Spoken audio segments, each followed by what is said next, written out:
Bonjour, je m'appelle Hélène Tavo. J'ai fondé l'association Asperger Aid France, qui est maintenant le centre Asperger Aid France, TSA Asperger Aid France, en 2002. Je m'explique comment c'est arrivé.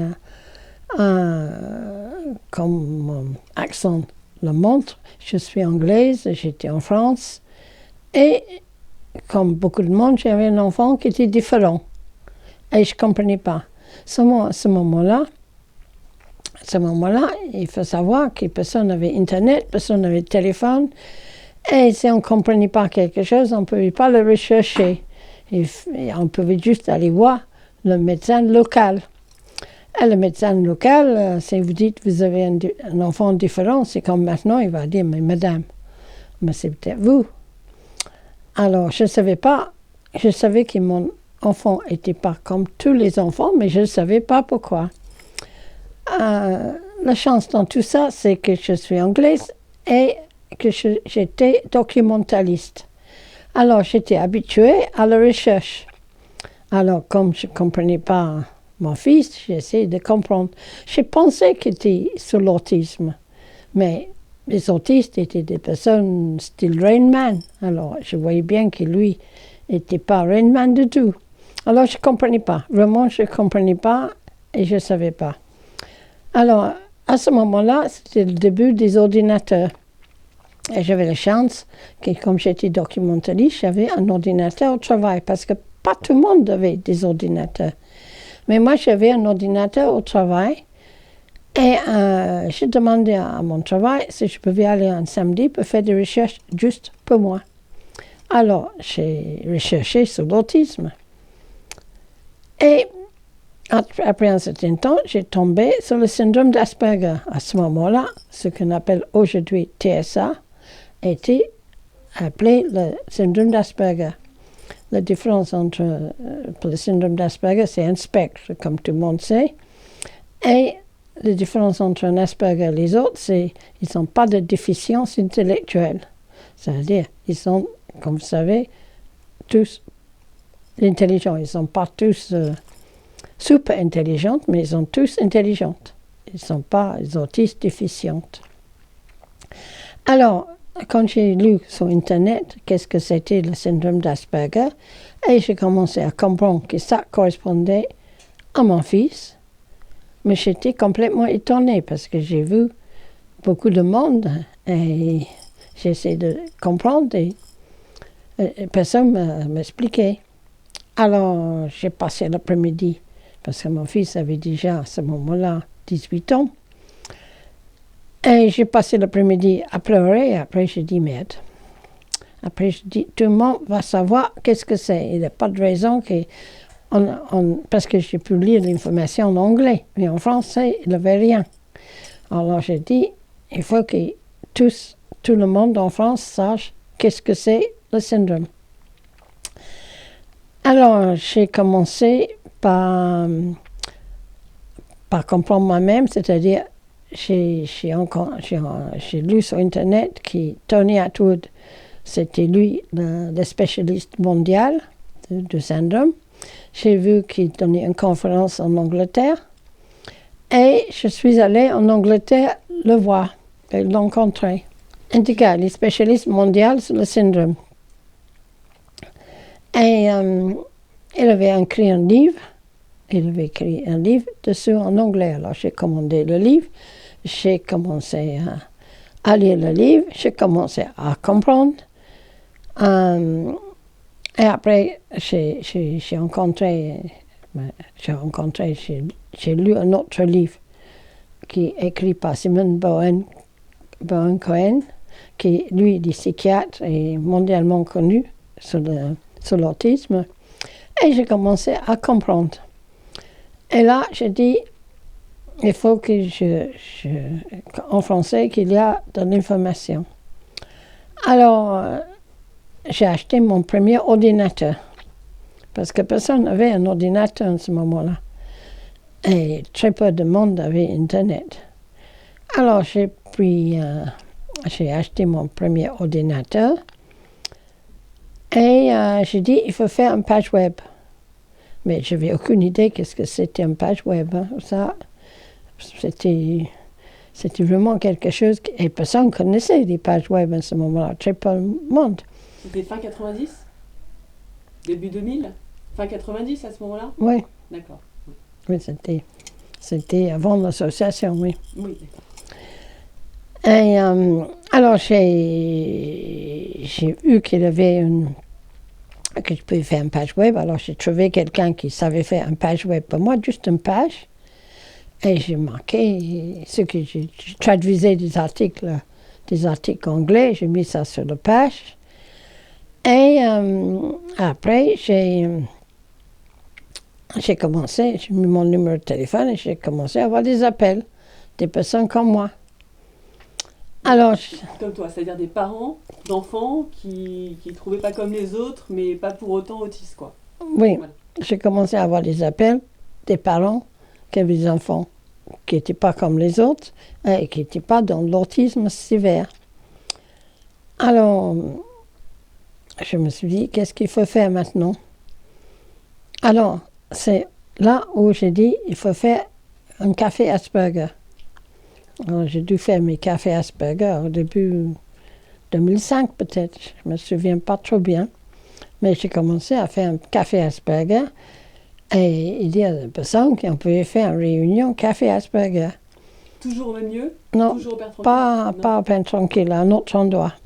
À Paris? À Paris, dans un autre endroit où m'ont prêté une salle.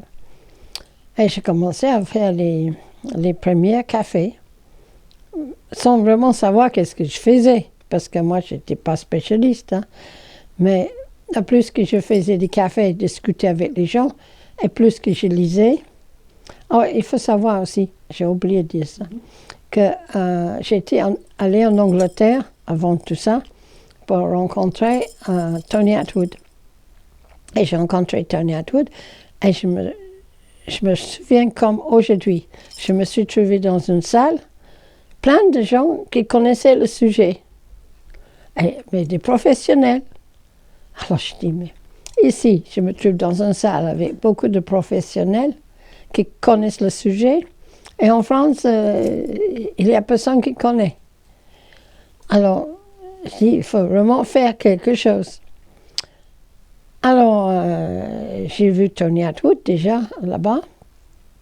Et je dis, est-ce que vous pouvez venir en France? Et il me dit, moi je veux bien, mais vous êtes qui?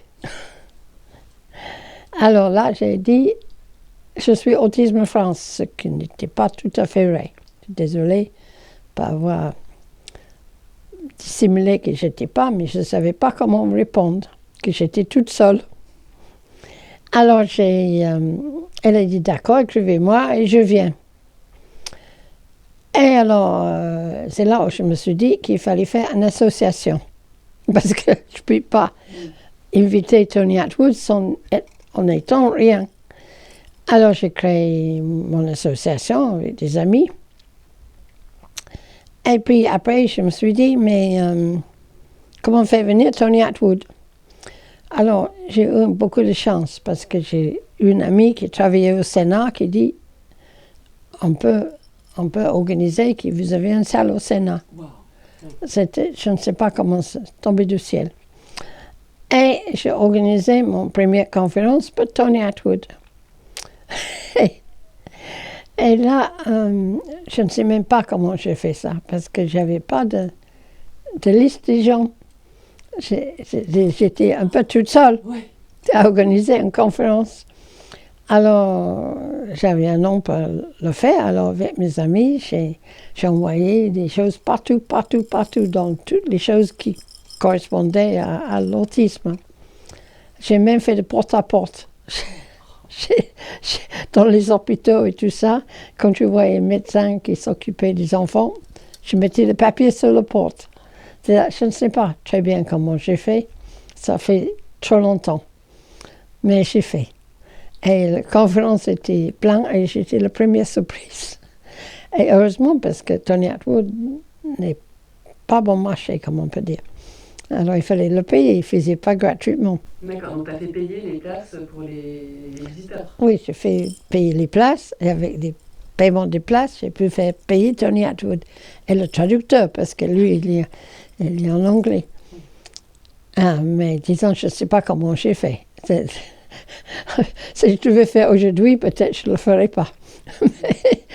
C'est des choses qu'on fait quand on est jeune, qu'on peut faire ça. Oui, tu m'as dit que tu as fait venir plusieurs fois après, plus tard en France. Après, j'ai fait plusieurs fois à la suite, il est revenu.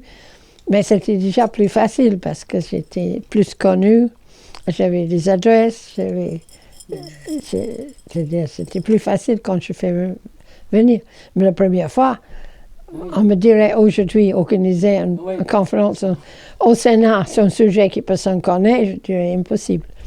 Alors je ne sais pas comment j'ai fait. Donc en fait, c'est cette rencontre qui a motivé l'ouverture de l'association. À la suite de ça, avant d'ouvrir l'association, j'ai fait traduire son livre. Oui. Alors ça aussi, c'était quelque chose. Parce que c'est vraiment, à ce jour, tu trouves, c'est toujours l'expert inégalé dans, dans le TSA sans déficience intellectuelle. Disons que Tony Attwood, il ne fait pas de blabla. Il est très carré. Alors, j'étais surprise dans les conférences, personne ne bougeait. Vous voyez, normalement, dans les conférences, il y a des gens qui écoutent, des gens qui n'écoutent pas, toutes sortes de choses. Mais là, tout le monde était figé, vraiment. Et tout ce qu'il dit, on peut écrire. Vous voyez, je veux dire, c'est pas de blabla. Il ne fait pas comme beaucoup. Et c'est vraiment avec lui que j'ai vraiment appris qu'est-ce que c'était, parce que je savais sans savoir.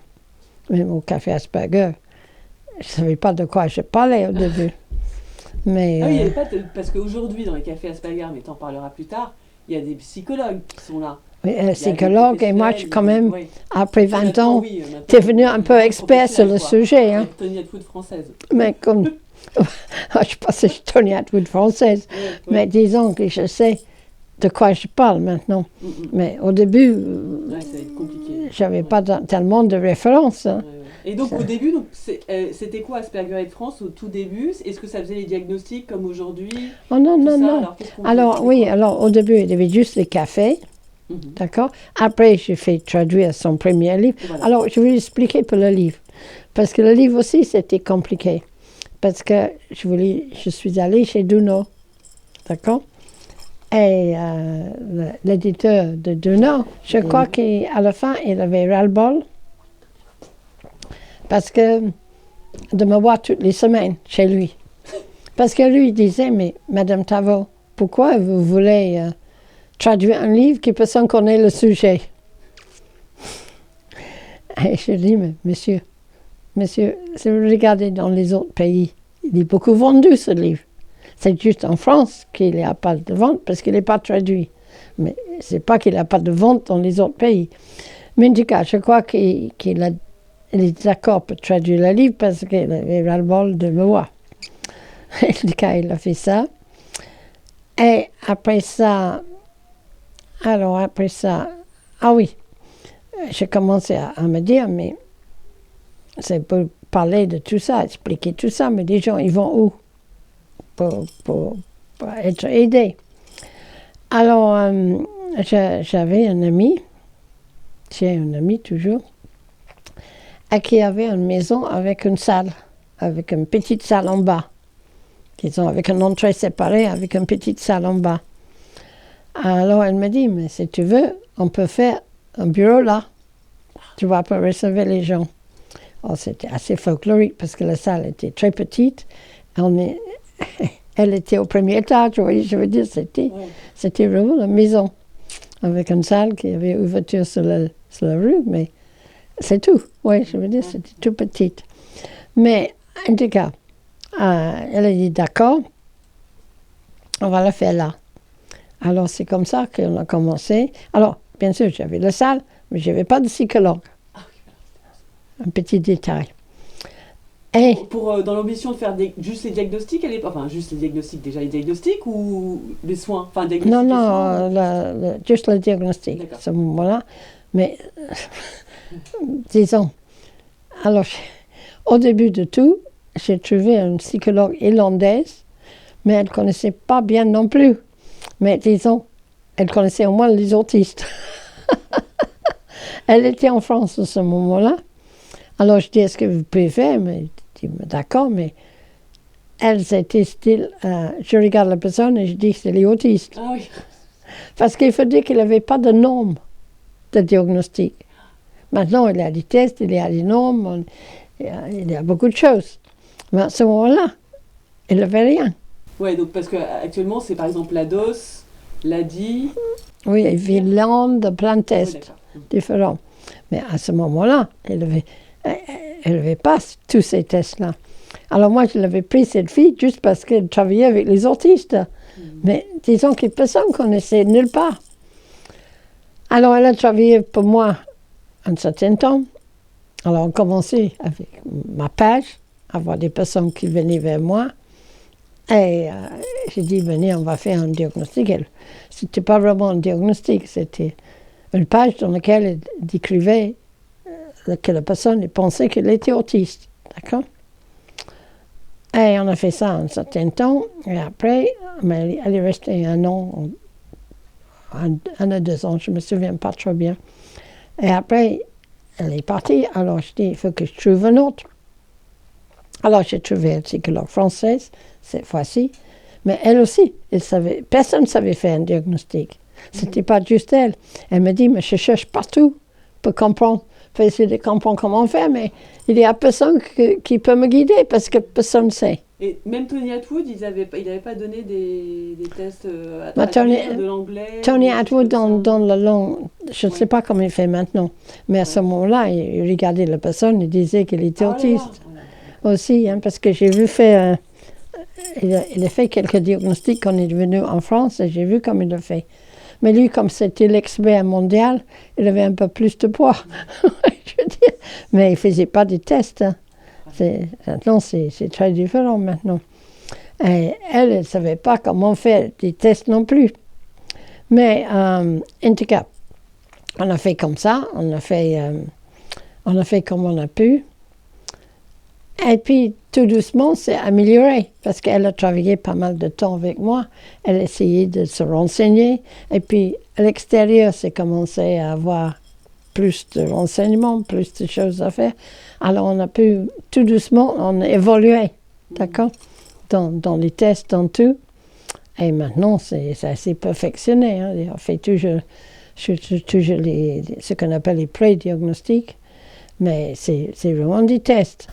Et puis maintenant, c'est validé par un... Oui, et maintenant, bien sûr, tous nos tests sont validés par des psychiatres avec qui on travaille. Ouais.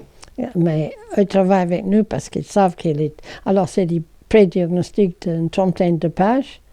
Donc des bilans. Des bilans.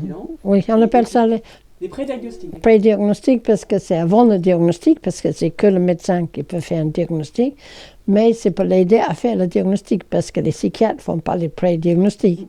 Alors, ils ont besoin, parce qu'un pré-diagnostic, c'est 4 heures. Hein.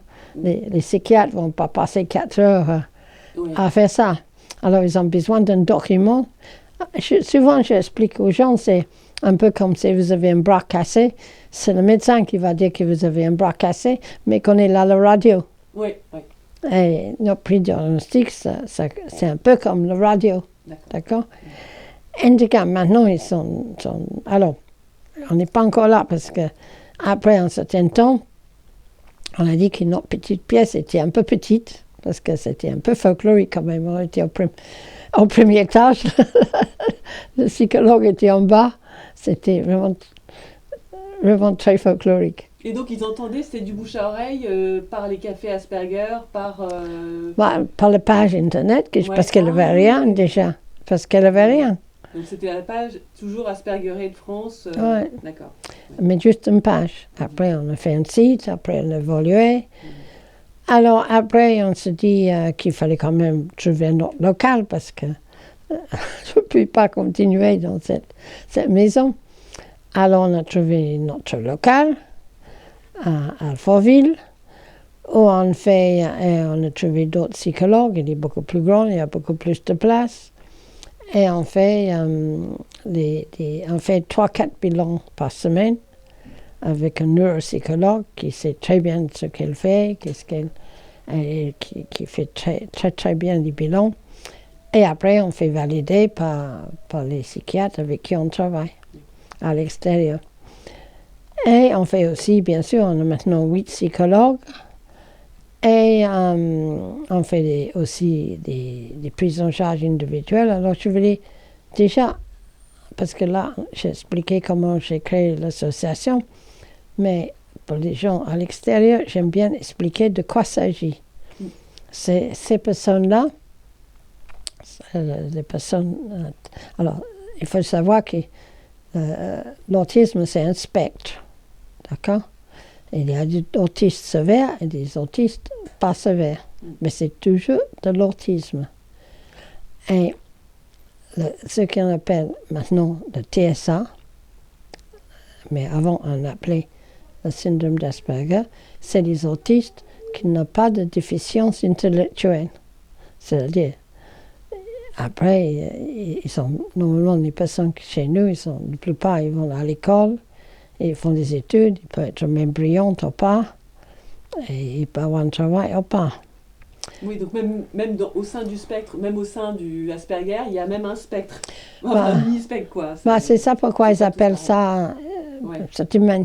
D'une certaine manière, ils ont raison, parce que c'est tous l'autisme. Ouais. Mais ils ont, après, plus ou moins adapté. Mais le problème c'est que souvent, je dis, c'est un peu comme si vous avez un enfant aveugle. Il peut être aveugle. Ou borgne. Ou il peut avoir des lunettes. Oui. Et c'est un spectre. Un malvoyant, quoi. Malvoyant, donc il est de personnes avec des lunettes ou borgne ou avec des... Oui, il a tout un spectre. C'est toujours l'œil qui est atteint, mais c'est un spectre, d'accord, qui va d'un endroit à l'autre, d'accord. Alors, s'il a des lunettes, il va pas aller dans un centre pour apprendre comment marcher avec une canne, d'accord. Mais si vous n'avez pas des lunettes, vous allez... Moi, je ne serais pas déjà. Et puis, si vous conduisez en voiture, je serais peut-être. Parce que vous allez avoir des lacunes. Quand vous allez peut-être pas voir quelque chose. Mais c'est la même chose. Disons, l'autisme, c'est un spectre. Il faut toujours comprendre que c'est un spectre. Et qu'est-ce que c'est, ce spectre pour les personnes TSA, Asperger? C'est des personnes qui sont normalement intelligents, pas de déficience intellectuelle, mais ils ont des difficultés à comprendre le langage implicite.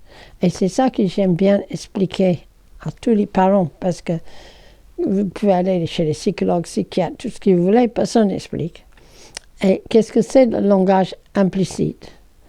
Alors, quand je suis au téléphone, et les personnes me demandent, je dis, mais vous êtes au téléphone avec moi, et vous ne me voyez pas, vous ne me connaissez pas, mais après 2 minutes au téléphone, vous avez des messages qui passent entre nous. Et le premier message qui passe entre nous, c'est peut-être que je suis une femme. Mais ce n'est pas écrit sur le téléphone. Mais vous avez tout de suite compris que je suis une femme. Le deuxième, c'est que je n'ai pas 10 ans. Et ça aussi, c'est un message qui vient vers vous et qui dicte votre conduite. Par exemple, si j'avais 10 ans, bien sûr, vous direz où est votre mère. Mais vous recevez ces messages. Alors, vous recevez les messages et dans notre cerveau, il y a ce qu'on appelle les synapses. Alors, moi, je ne suis pas médecin, alors je ne vous explique pas plus en détail qu'est-ce que c'est les synapses, mais c'est un peu, pour moi qui est anglaise, pour expliquer de manière anglaise, c'est un peu comme des fils électriques. D'accord? Vous recevez le message, mais il n'est pas traduit. D'accord? Alors, si elle n'est pas traduit, vous ne pouvez pas savoir comment faire avec la personne en face. D'accord? Alors, par exemple, vous savez, en entendant ma voix, vous voyez que j'ai un accent. C'est pas difficile. Mais cet accent dicte aussi votre conduite. Vous pouvez vous dire, ah, c'est peut-être un accent anglais. J'aime pas les Anglais, alors je ne vais pas le voir. Ou vous pouvez dire, ah, elle est peut-être les Anglais, j'aime beaucoup les Anglais, je vais aller le voir. Mais ça, c'est des messages traduits, d'accord? Et si vous avez des messages, vous ne pouvez pas traduire ces messages, vous n'allez pas pouvoir savoir comment se conduire, d'accord? J'explique souvent au Café Asperger, c'est un peu comme si vous allez au Japon. Vous allez être très fort dans votre métier, mais vous n'allez pas pouvoir traduire les messages pour les Japonais. C'est-à-dire, un Japonais, vous allez faire votre travail au Japon très bien, mais il faut socialiser avec les Japonais, vous allez peut-être faire des gaffes. Et les Japonais ne sont pas contents parce qu'ils ont compris quelque chose que vous n'avez pas. Ce n'était pas du tout votre intention. Maintenant, si vous ressemblez à un Japonais, ça va être encore pire au Japon. Ah oui, quelle horreur. Ah oui. Parce qu'ils ne vont pas comprendre que vous ne comprenez pas. Ah oui, qui est le cas des Asperger souvent parce que ça ne se voit pas. Oui, parce que ça ne se voit pas. Donc ils ne vont pas faire attention, les autres. D'accord. Ils vont dire, mais il ne ressemble pas. Mais on ne dirait pas. Mais imaginez-vous que vous êtes un Japonais au Japon. Même si vous restez 10 ans au Japon, vous pouvez avoir des lacunes, hein, même plus longtemps, si vous n'êtes pas de pays. Et là, ils vont se mettre en colère parce qu'ils ne vont pas comprendre que vous ne comprenez pas. Mais c'est un peu la même situation pour les personnes Asperger. Alors, ayant dit tout ça, il faut que je vous explique, parce que les gens ne comprennent pas, qu'est-ce que c'est la prise en charge. Alors, les prises en charge, c'est apprendre ce qu'on ne sait pas. D'accord? Alors, par exemple, je dis souvent, je me répète souvent au café, mais je trouve que c'est très parlant. Je regarde ma montre. Vous allez dire, elle a peut-être un rendez-vous. Ou elle s'ennuie. Oh, elle s'ennuie. Et elle s'ennuie. Mais un Asperger, il va simplement dire, mais pourquoi il veut tout le temps savoir l'heure? Mais un Asperger peut apprendre, il n'est pas bête. Alors ça, on explique à l'Asperger. La personne regarde sa montre, c'est parce qu'elle veut, elle a un rendez-vous, alors il s'ennuie, alors il veut finir la conversation. Mais il faut l'expliquer. Vous expliquez à l'Asperger ça, non, demain, il sait. Et la prochaine fois que quelqu'un regarde sa montre, il va dire, mais elle s'ennuie. Oh, elle veut savoir. Elle a un rendez-vous. D'accord? Mais qui est-ce qui vous a expliqué ça? Personne ne vous a expliqué ça. Vous avez appris toute seule. Et lui a besoin de l'apprendre. Et c'est ça la difficulté dans tout. Parce qu'on ne sait pas qu'est-ce qu'il sait et qu'est-ce qu'il ne sait pas. Parce que c'est comme au Japon. Les codes sociaux, vous pouvez rester 20 ans et peut-être pas comprendre quelque chose des Japonais. D'accord? Mais c'est comme lui aussi. S'il n'a pas vu ce code social, il ne va pas le savoir. Et comme il a des milliers, 80% de notre langage est implicite, alors, comme vous voulez qu'il puisse tout savoir. D'accord? Alors, notre prise en charge, c'est ça. C'est de l'apprendre ce qu'il ne sait pas.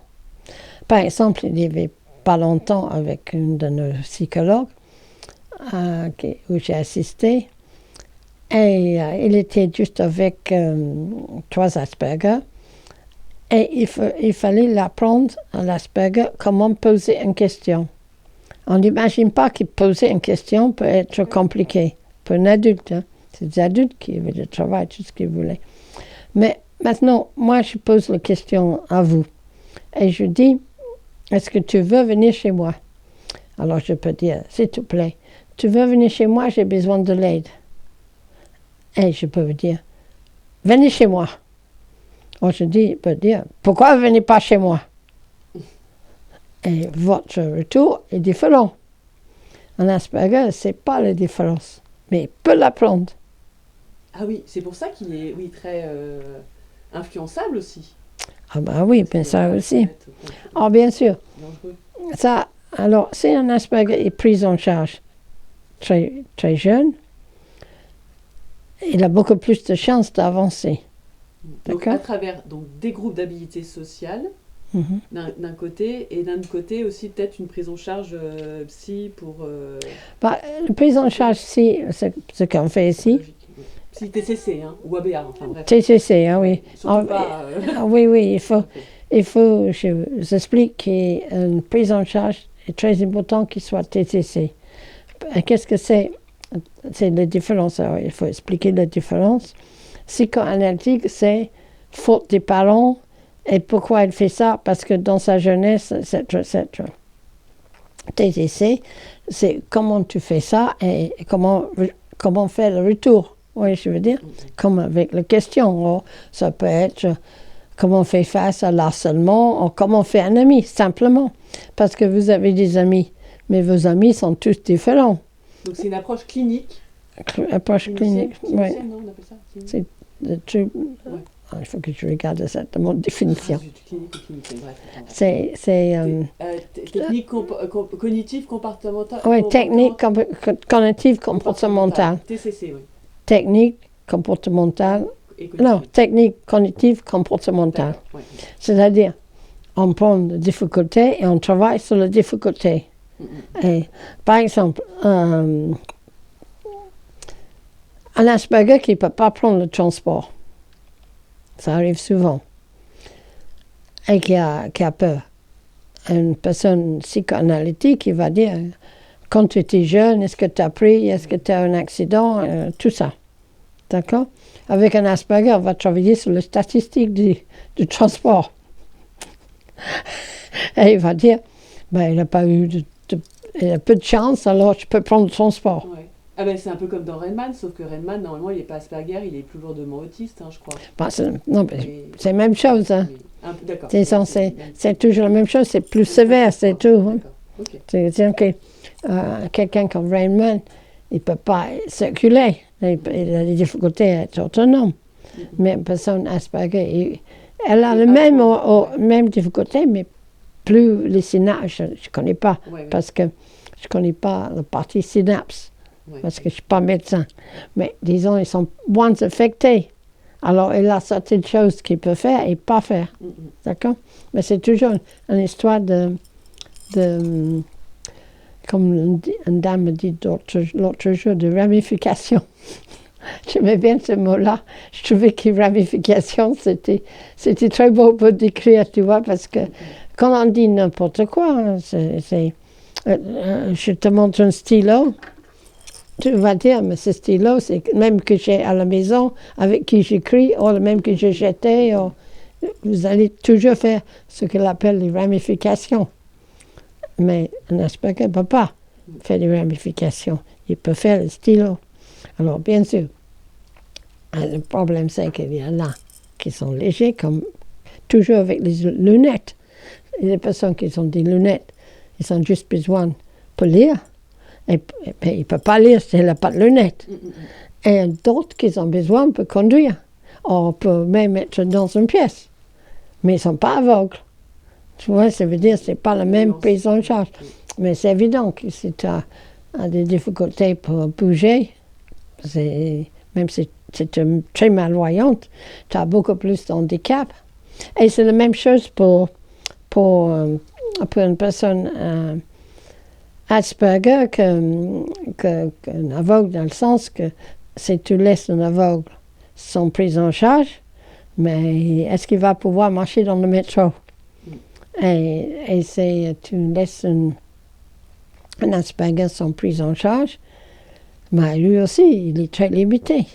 Le problème, c'est ça, parce qu'il ne sait pas. Un peu toujours comme le touriste au Japon, vous n'expliquez pas qu'est-ce qu'il faut faire avec les Japonais, il ne peut pas socialiser avec les Japonais. Et donc, ce qui est dangereux aussi, c'est que donc, le monde n'est pas adapté encore suffisamment à ces profils-là.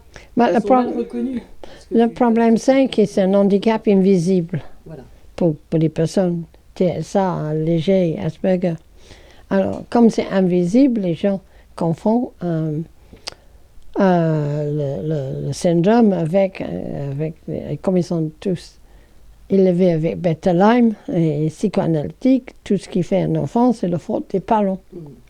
Alors on ne voit pas que c'est parce qu'elle n'a pas compris. D'accord? Alors le problème aussi, c'est que comme à l'extérieur, les personnes ils sont assez mauvais avec les parents parce que c'est toujours la faute des parents. Et les parents, ils sont aussi très coupables parce que c'est normal, c'est notre enfant. C'est la double peine pour les parents, quoi. Oui, mais c'est pas ça que je voulais dire, c'est que quand vous allez à l'école, et la maîtresse me dit, Madame, votre enfant, avant qu'il a, même s'il y a un diagnostic, mais surtout avant, oui. On dit, votre enfant, Madame, vous allez se sentir coupable parce que c'est votre enfant. Et votre enfant, il est à côté de vous. En plus. Alors, il entend qu'il est coupable. Alors, quand il a 18 ans, il est coupable. Parce qu'ils sont coupables.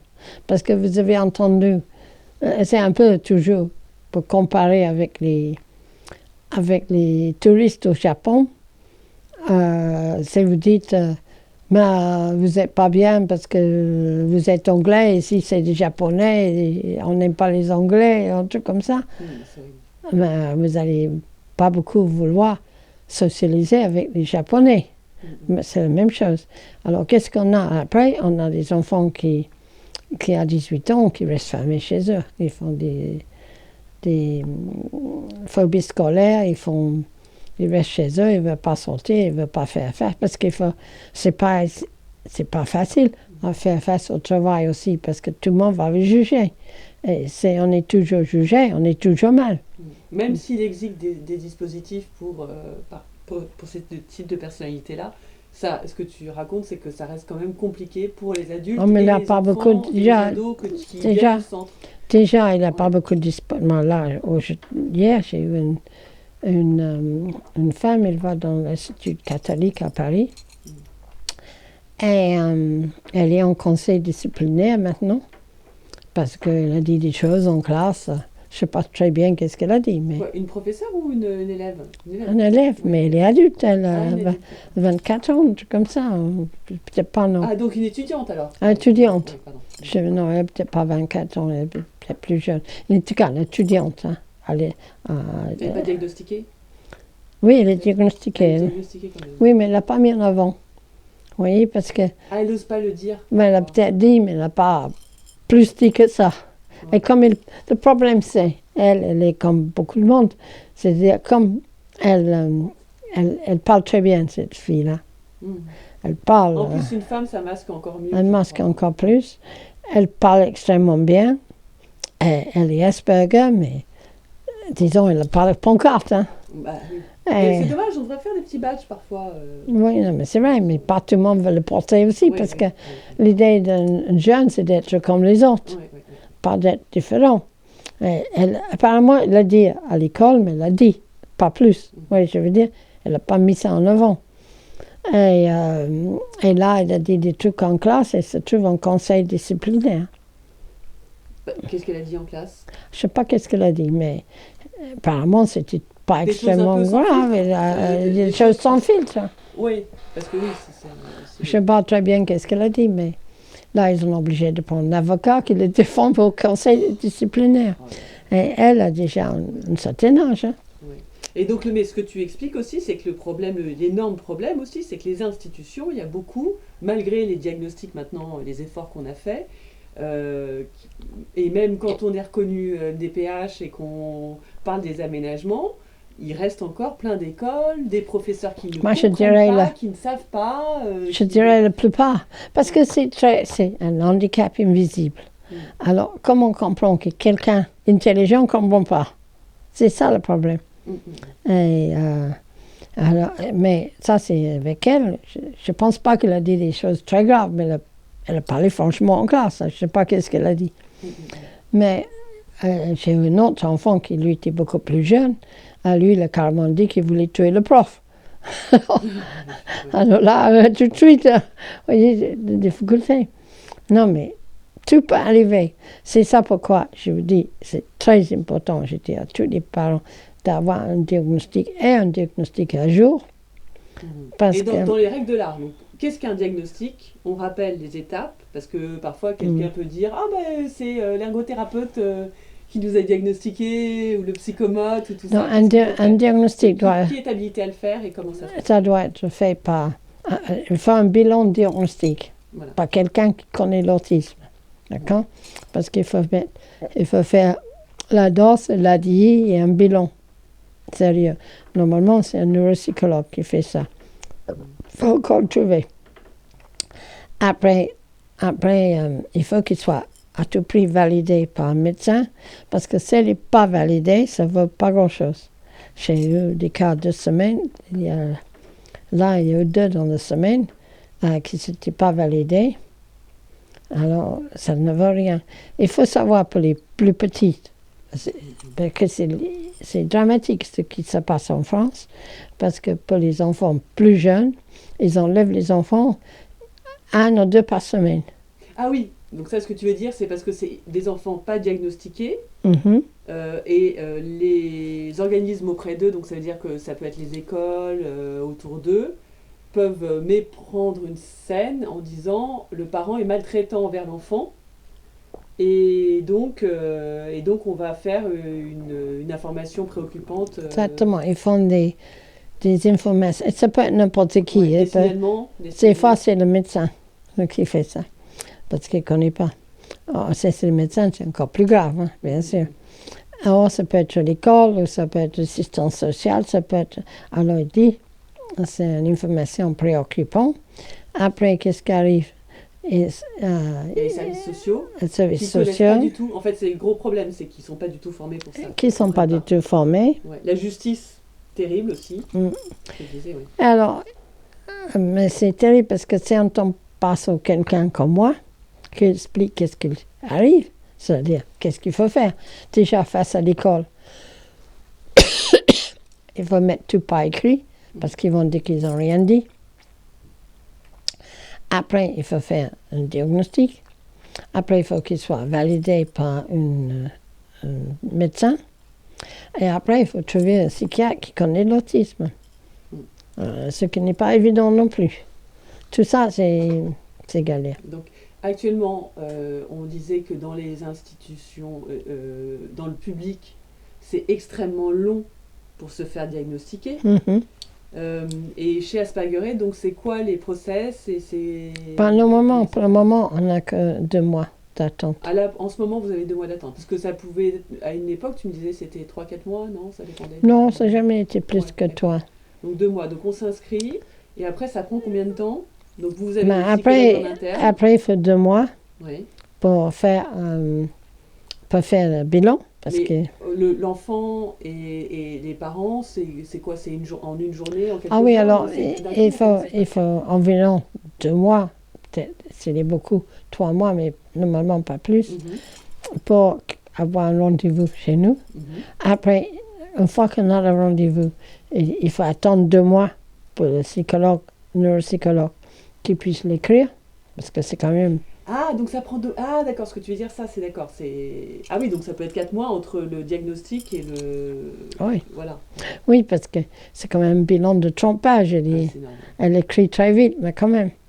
Oui. Mais il faut quand même l'écrire.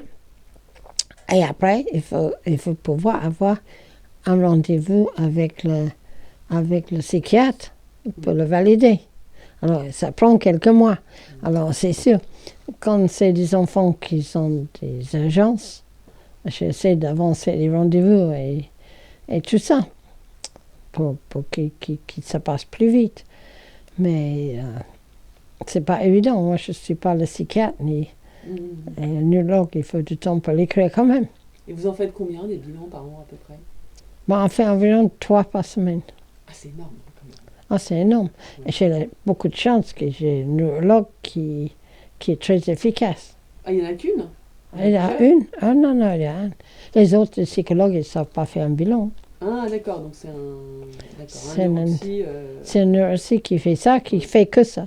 D'accord, et qui est spécialisé dans l'autisme, du coup. Ouais. Parce que la difficulté aussi, c'est que parfois il y a des troubles associés, et qu'on peut être TSA plus TDAH ou TSA. Oui, mais ça, c'est pas le même examen.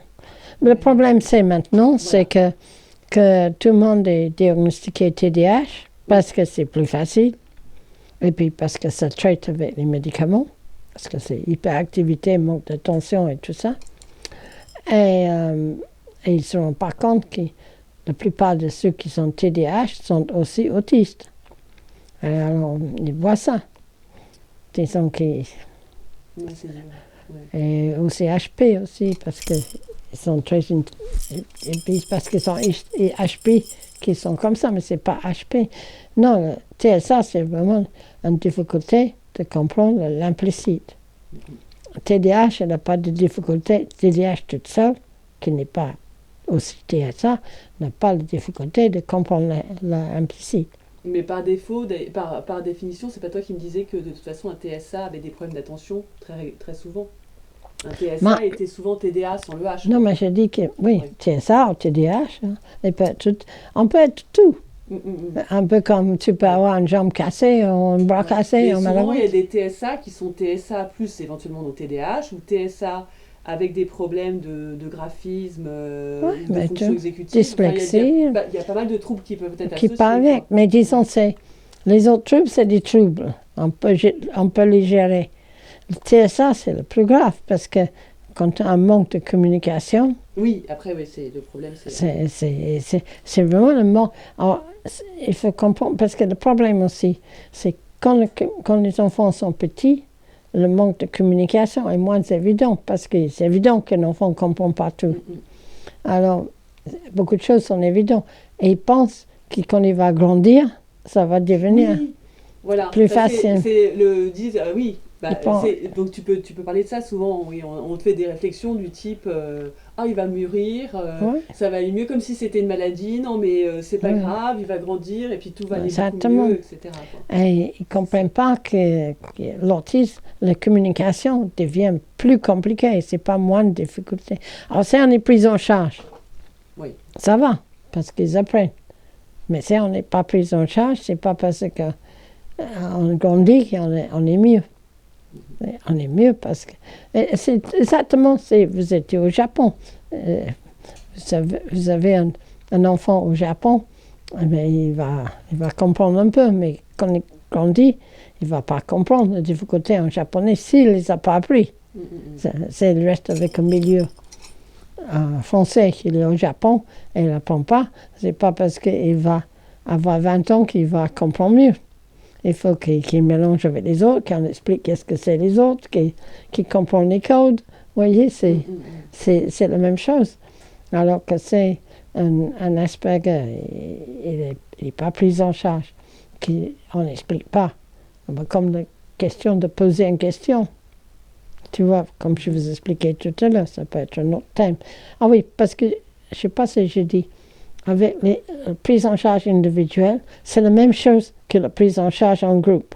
Seulement, en groupe, ça va être le thème de le psychologue, et individuel, ça va être le thème de lui, pour lui. D'accord? Les groupes d'habilité sociaux. Oui. En groupe, elle va avoir tant de thèmes dans l'année. D'accord? Elle va dire, là, on va travailler sur ça, là, on va travailler sur ça. Là, on va travailler sur ça. En individuel, le psychologue va faire le même travail, mais elle ne va pas travailler sur des thèmes, il va travailler sur le thème de l'enfant. Sur la difficulté. La difficulté de l'enfant. Elle va faire ça. Elle va lui dire, mais même les psychologues, quand ils arrivent, ils ont des difficultés parce qu'ils n'ont pas d'enfants. Ils n'ont pas d'enfants Asperger, même si on apprend. On ne peut pas imaginer qu'est-ce que c'est de vivre sans la communication. Alors, par exemple, il y avait un psychologue il n'y a pas longtemps, il a dit à l'enfant, est-ce que tu as compris? Et il a dit oui. Alors la mère, que je connaissais, m'a dit, mais tu n'as rien compris.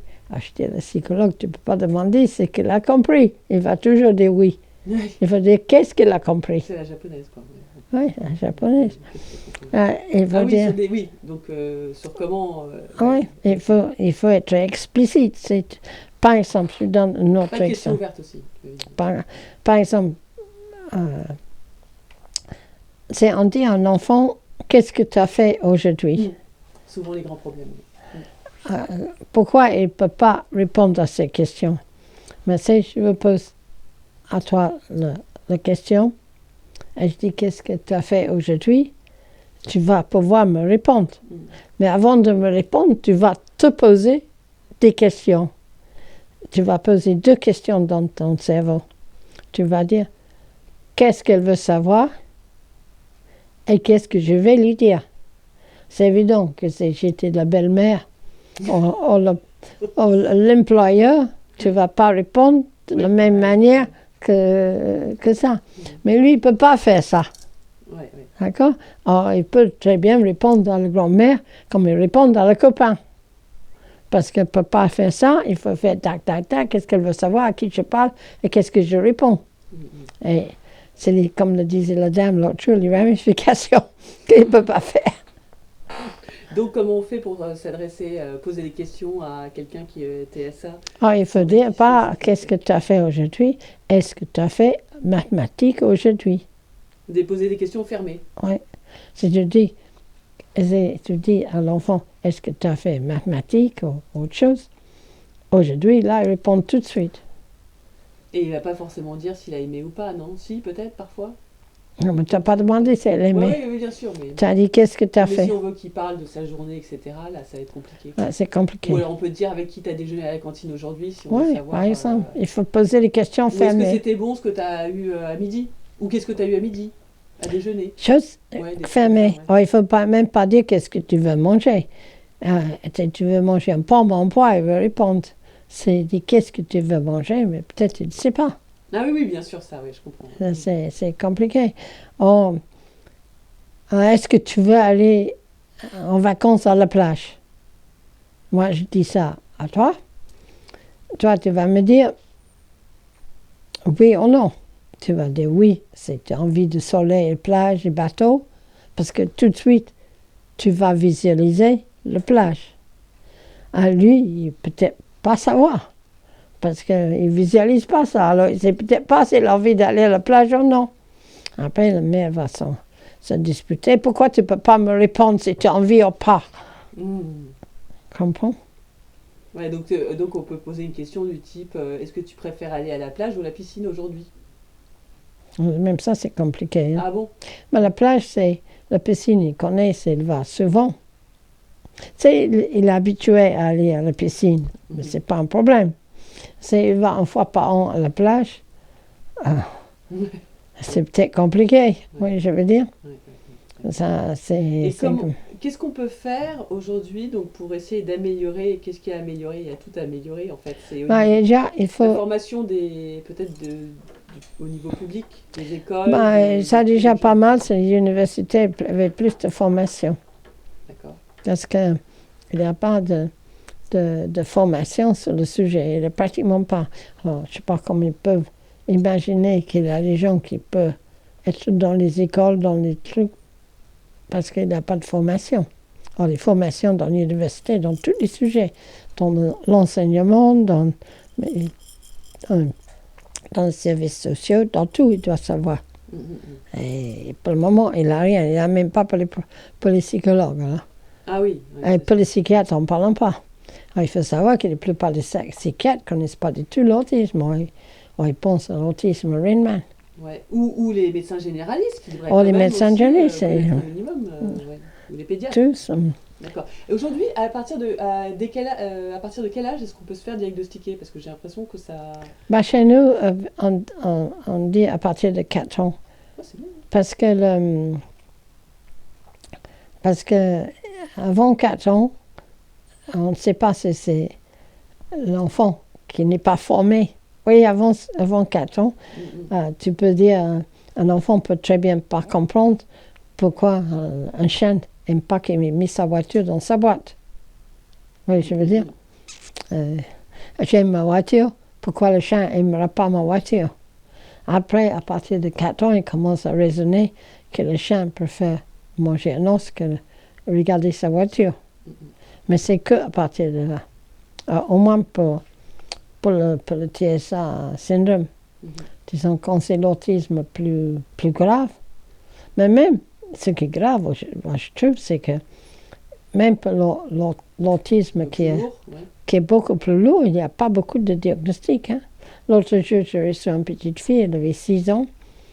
Et la première chose avec qui on commence dans l'autisme, moi je parle des autistes qui ne parlent pas, d'accord, qui sont vraiment autistes. Et elle avait 6 ans, elle n'avait jamais fait regarder, appris qu'est-ce que c'est un picto, les parents. Oui, les pictos, c'est des images.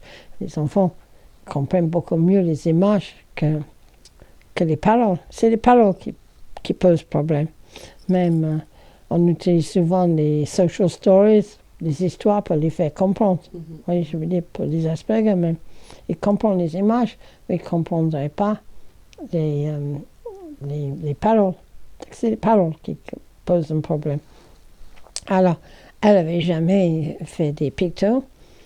Et on a une psychologue qui est beaucoup plus spécialisée, ABIA, pour tout ça, pour les enfants plus en difficulté.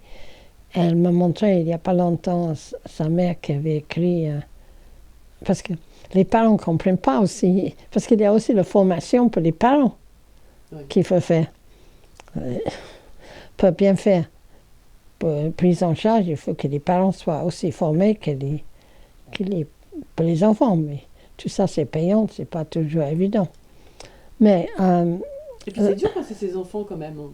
Ah oui. Parce que, je veux dire, on peut prendre du recul si c'est les enfants des autres, mais ses propres enfants, il y a toujours un espèce de biais où on se dit... et puis on dit, mais les âgés, elle n'a pas. Mais en tout cas, cette petite fille-là, elle a fait 2 sessions. Et dans la première session, le psychologue l'a pris comme on utilisait les pictos. Et elle est revenue pour la deuxième session. Et elle a dit, est-ce que vous avez fait? Elle a dit, je fais une fois, mais elle n'a pas voulu, alors j'ai arrêté.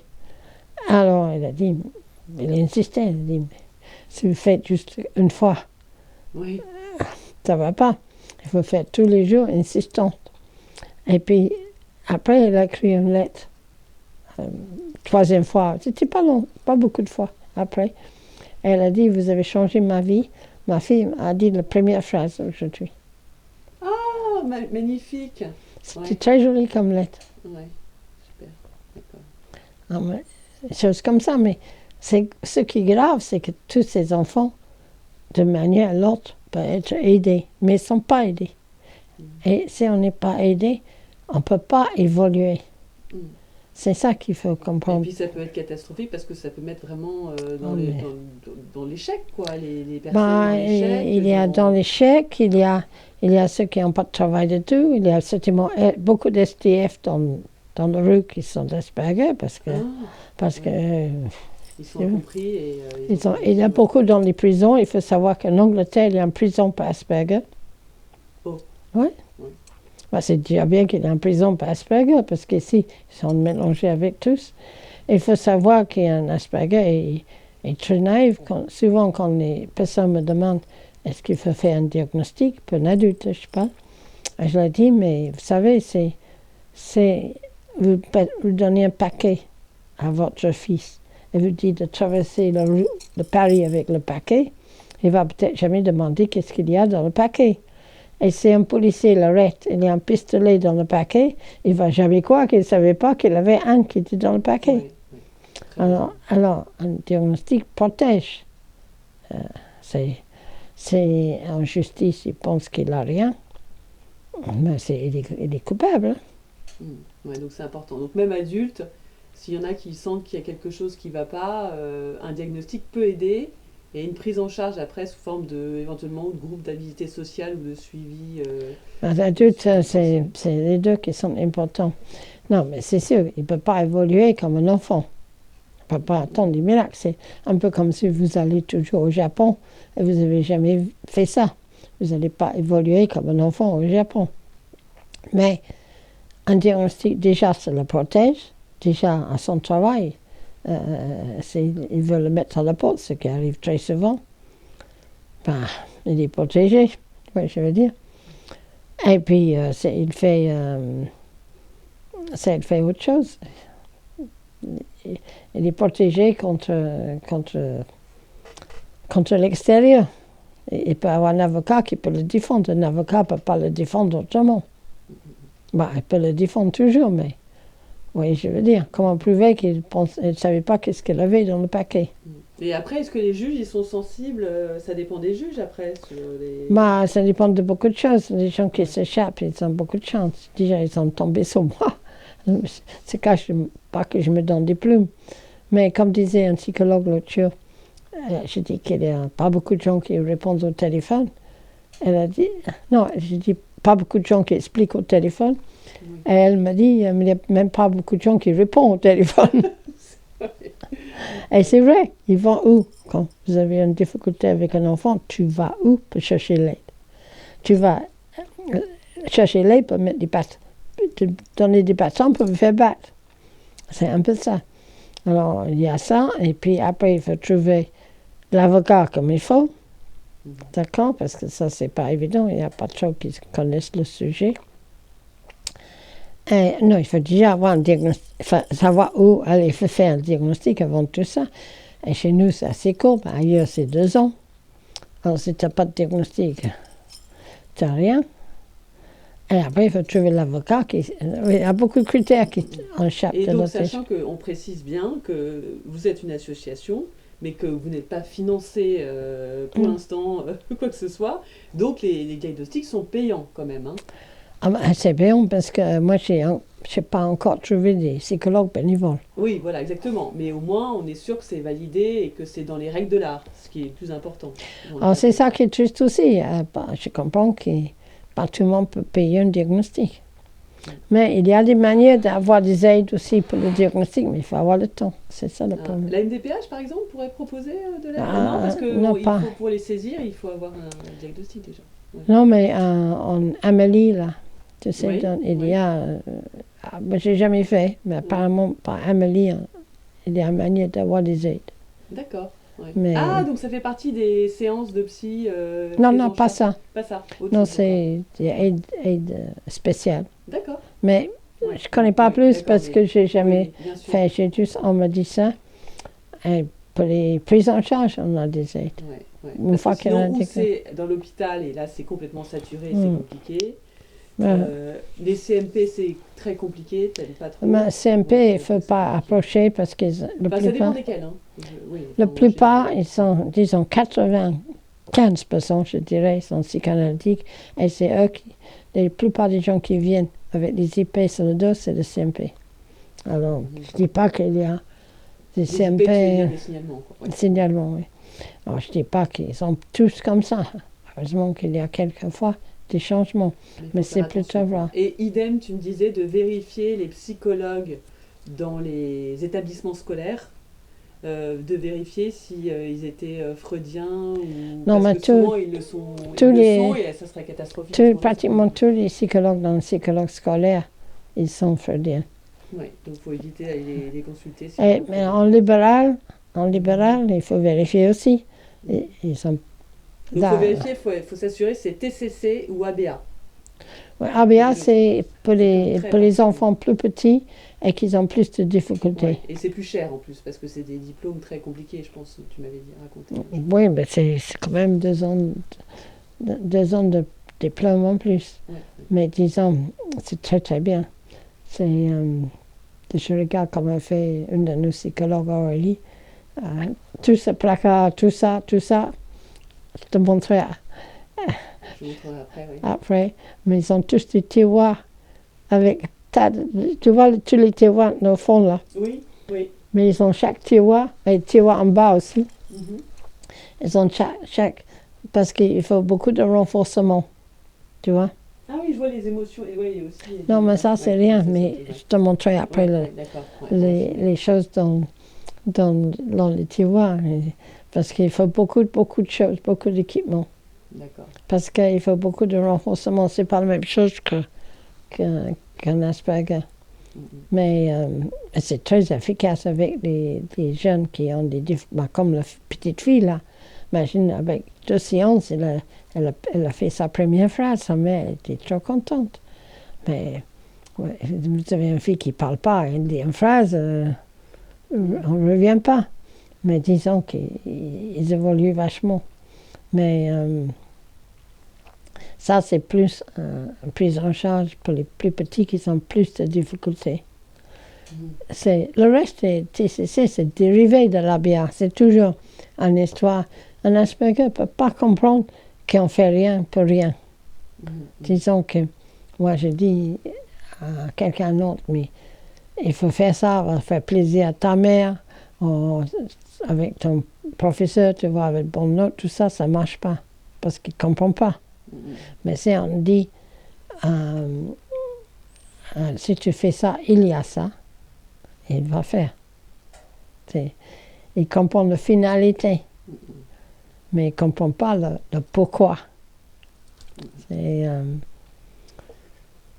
Le pourquoi, c'est compliqué. Hein? Alors, il faut toujours expliquer, montrer et que l'explication soit très carrée. Après, il comprend.